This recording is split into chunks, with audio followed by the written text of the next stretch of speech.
Cerita dibuka dengan aksi sekelompok ilmuwan jahat yang sedang menginterogasi seorang pria yang mereka curigai sebagai mata-mata polisi. Meskipun sudah babak belur, pria itu tetap tidak mengaku bahkan ketika si bos mengancamnya. Karena kesal, si bos memilih memakai cara lain dengan melepaskan laba-laba raksasa yang langsung menghabisi pria malang tersebut. Pavel, salah satu ilmuwan, kecewa karena hasil eksperimennya digunakan secara brutal, tapi bagi si bos, keberhasilan proyek tetap menjadi tujuan utamanya. Ia lalu memerintahkan Pavel untuk segera mengirimkan hasil eksperimen itu agar dapat dijadikan senjata perang di masa depan. You're on the winning side. During these volatile times, the new batch is ready to be transported. I've needed this holiday. Scene beralih kepada kelompok pemuda yang hendak berlibur di pantai Kolombia. Salah satu dari mereka bernama Corin, si anak pilot yang paling bersemangat karena perjalanan mereka menggunakan pesawat. Ia bersyukur masih punya teman-teman yang asik meskipun hubungannya dengan sang ayah memburuk sejak ibunya meninggal. Tepat sebelum berangkat, salah satu dari mereka yang bernama Zach mulai mengeluh karena perutnya bermasalah akibat seblak viral yang ia makan. Ia khawatir liburan mereka akan berantakan gara-gara dirinya. Namun, Beth dan Garcia tetap menyemangatinya.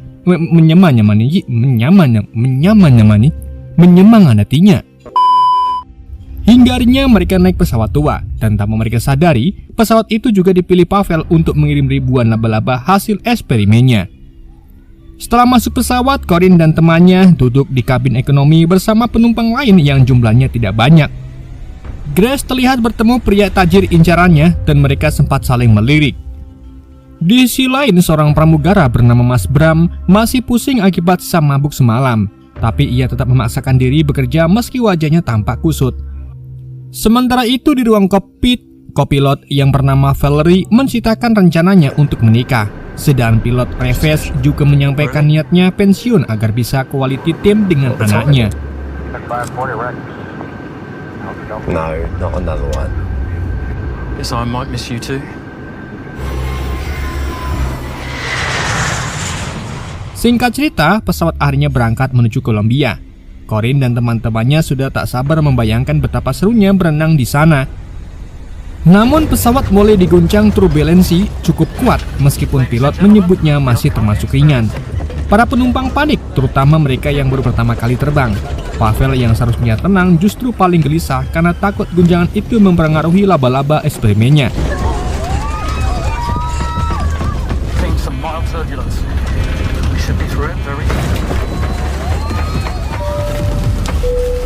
Dan dugaan Pavel benar, karena getaran tadi membuat peti laba-laba terbuka dan isinya mulai berkeliaran.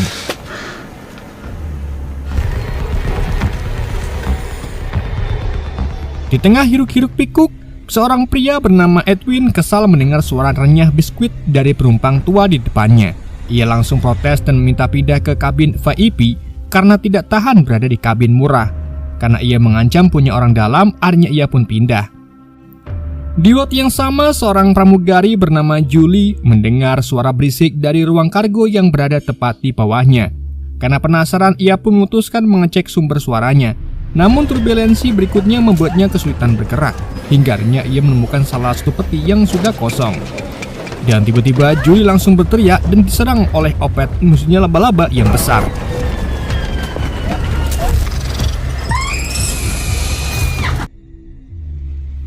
Sementara itu di kokpit, Pak pilot mulai curiga karena ada masalah di bagian mesin dekat ruang kargo. Ia kemudian minta kopilot untuk mengeceknya.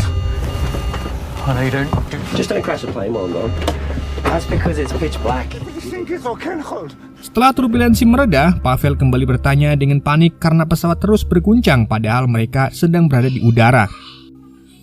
Ia juga makin takut barang bawaannya bermasalah. Untungnya pramugari lain bernama Elsa berusaha menenangkan Pavel dan melarangnya mengecek ruang kargo karena dianggap tidak perlu.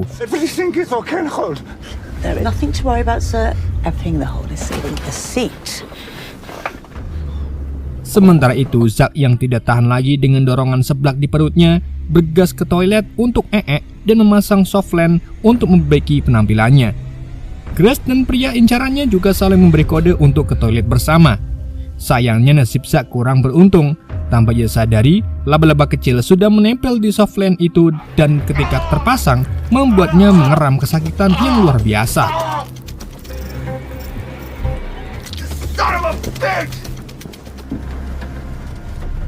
Sementara itu, saat kopilot masuk ke ruang mesin, ia terkejut melihat ruang kargo yang telah berubah seperti goa penuh jaring laba-laba.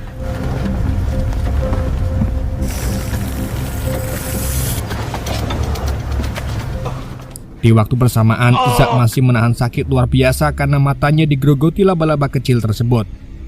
Sementara kopilot yang semakin penasaran mulai menelusuri kotak-kotak misterius hingga akhirnya menemukan Julie yang sudah tewas dan ia pun langsung diserang.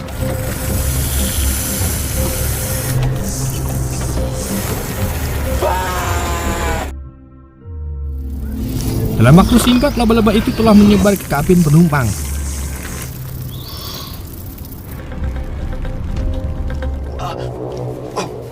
Zack yang kini seperti pendekar mata satu masih menahan rasa sakit dan sialnya lagi ia malah terkunci di toilet tersebut. Di toilet sebelah, setelah selesai menanam jagung dengan pria idamannya, Grace pergi begitu saja. Sayangnya pria itu malah harus tewas diserang laba-laba.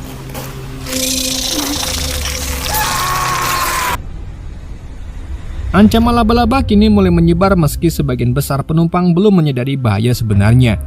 Namun tidak demikian bagi Pavel. Firasatnya tahu betul ada sesuatu yang sangat salah dengan laba-laba eksperimennya. Di sisi lain, Pak Pilot juga punya firasat gak enak. Meskipun karburator pesawat sudah kembali normal, masalah baru muncul ketika pintu kargo tiba-tiba bermasalah. Pak Pilot kemudian bergegas menyusul kopilot yang belum kembali. Pada saat bersamaan, mereka mendengar teriakan Zack yang masih terjebak di toilet. Sedang Elsa sibuk menenangkan para penumpang yang takut turbulensi akan kembali terjadi. Hal itu juga membuat Corin dan teman-temannya semakin khawatir karena Zack tidak memberi respon dari dalam toilet.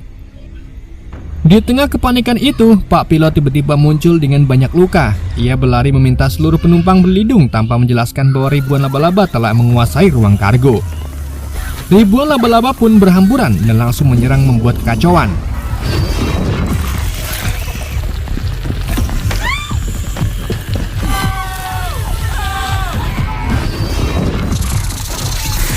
Jeritan para penumpang membuat Zack dari balik toilet kebingungan hingga Beth datang dan menjelaskan situasinya.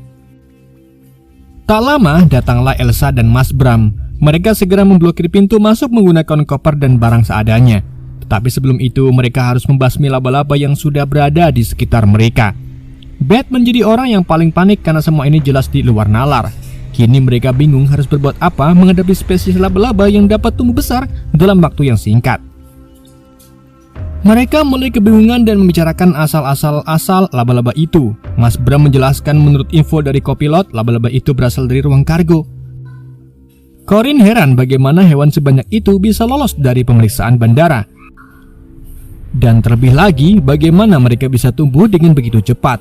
Di tengah kepanikan itu, tiba-tiba Pavel mendadak muncul dan mengakui bahwa semuanya adalah kesalahannya, termasuk menyogok petugas bandara. Sebagai ilmuwan Rusia, ia pun terkejut karena hewan eksperimennya berubah menjadi petaka di tempat yang tidak ia duga. Karena keadaan semakin kacau, Grace mulai memikirkan cara agar mereka bisa selamat, terutama soal pendaratan pesawat yang hingga kini masih berjalan dalam mode autopilot. The pilot's dead. As is the co-pilot. He only saves space for us. I don't want to hurt people. I want to help. Zack juga akhirnya keluar dari kakus dan langsung kaget melihat korban-korban serangan laba-laba aneh itu. Ia menceritakan nasib apesnya karena mata kirinya sudah rusak akibat laba-laba kecil yang menempel di softline-nya. Situasi semakin genting karena pesawat tidak mungkin dibiarkan terus-menerus menggunakan autopilot. Semua perhatian lalu tertuju pada Corin yang dianggap paling memahami dunia penerbangan berkat ayahnya. Ia pun langsung memaksa Corin untuk mencoba. Yes, you can. You've flown planes before. Wait, you got more experience than the rest of us, so... My dad taught me to fly when I was younger, but We can find another way. You've got more experience than anyone here, so... Di sisi lain, Edwin panik ketika laba-laba besar memasuki kabin VIP. Saat melihat ada penumpang lain yang selamat, Edwin lalu dengan licik mengalihkan perhatian laba-laba itu agar ia bisa kabur. Namun akhirnya ia juga tetap tewas dimangsa. Kembali ke kelompok Corin yang masih bertahan. Kini mereka sepakat harus menuju ruang kokpit dengan melewati kabin yang kini dikuasai laba-laba. Corin kemudian minta semua orang menyiapkan apapun yang bisa dijadikan sebagai senjata untuk melewati laba-laba besar sedang asik memangsa serta korban-korban lain di ruangan yang harus mereka lewati. Akhirnya Corin dan kelompoknya mengumpulkan keberanian untuk memulai aksi mereka. Semua orang meminta Pavel tetap tinggal dan berjaga agar tidak ada laba-laba dari arah kargo yang menyerang. Namun Pavel bersikeras ikut karena tidak mau mati dimakan hasil eksperimennya sendiri. Setelah merasa semua laba-laba di sekitar mereka sudah mati, Pavel terlalu takut dan memilih bertahan di kabin. Karena kesal melihat tingkahnya, Elsa menjebak selangkangan Pavel sebentar sebelum meninggalkannya begitu saja.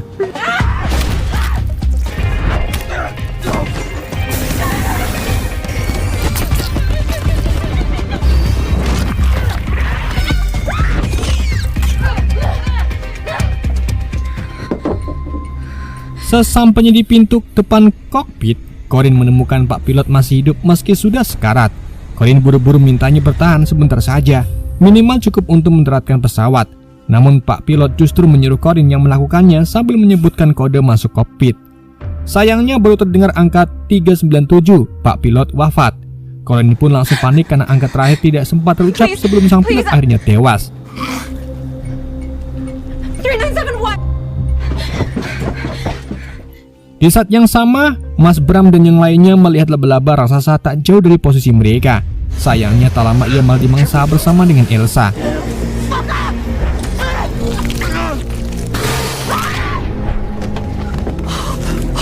Seluruh kru pesawat pun kini resmi habis.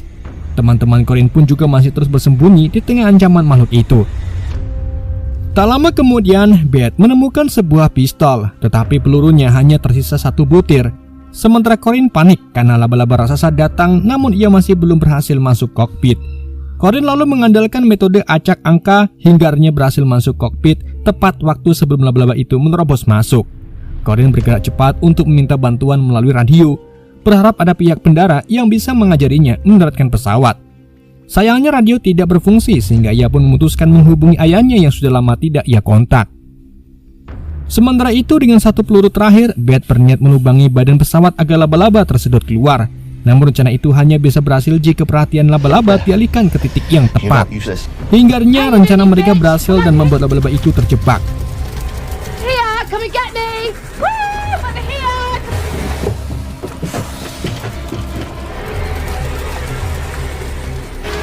Spin this motherfucker!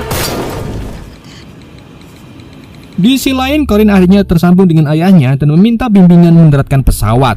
Ayahnya langsung kaget dan langsung teringat masa-masa indah kebersamaan mereka dengan ibunya. Ia juga berjanji menghubungi bandar terdekat. Sayangnya belum sempat selesai memberi instruksi ke anaknya, turbulensi mendadak memutus panggilan mereka. Corin mencoba mengikuti instruksi terakhir yang sempat ia dengar. Ia menurunkan pesawat ketinggian tertentu, lalu melaju lurus menuju bandara jauh di depan. Di tengah kacauan itu, Pavel masih sulit percaya bahwa penelitiannya telah menciptakan laba-laba sebesar itu. Ingatannya sempat kembali pada masa ketika makhluk itu hanya berukuran imut. Namun tiba-tiba Pavel dan laba-laba itu tersedot keluar dan tewas. Akhirnya Corin dan ketiga temannya bisa bersatu kembali di ruang kokpit. Kebahagiaan mereka bertambah saat mendengar Corin mungkin sanggup mendaratkan pesawat. Namun saat melihat Grace terluka, Zack berniat mencari kotak P3K. Meski Grace dan yang lainnya melarang karena takut masih ada laba-laba yang berkeliaran, namun Zack tetap ceroboh keluar dari kokpit. Dan benar saja, ia langsung bertemu laba-laba raksasa. Untungnya Zack bisa bersembunyi dan anehnya laba-laba itu tidak menyerangnya.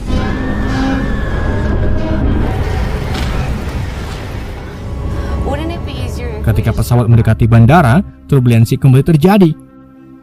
Grace dan Beth pun keluar mencari Zack. Mereka tidak menyadari bahwa laba-laba besar yang sebelumnya tersedot keluar ternyata masih menempel di bagian badan pesawat. Laba-laba itu muncul dan langsung mengelubangi tubuh Zack. Beth kebingungan mencari cara mengalahkannya, hingga akhirnya ia berkorban dengan membuka pintu pesawat. Makhluk itu akhirnya tersedot keluar pesawat berkat pengorbanan Grace.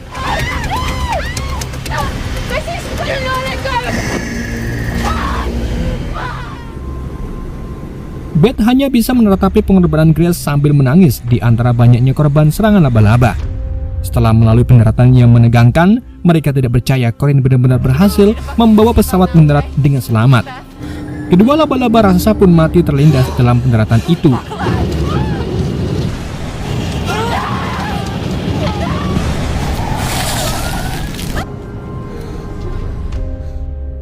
Satu bulan kemudian, semua berita masih menyoroti tragedi tersebut dan trauma masih melekat pada Beth dan Corinne. Zack pun datang dengan keahlian barunya yang bisa menempel di dinding dan mengeluarkan jaring seperti Spider-Man. Film pun ditutup dengan adegan yang memperlihatkan seekor laba-laba kecil yang ternyata masih bersembunyi di dalam tas Corinne.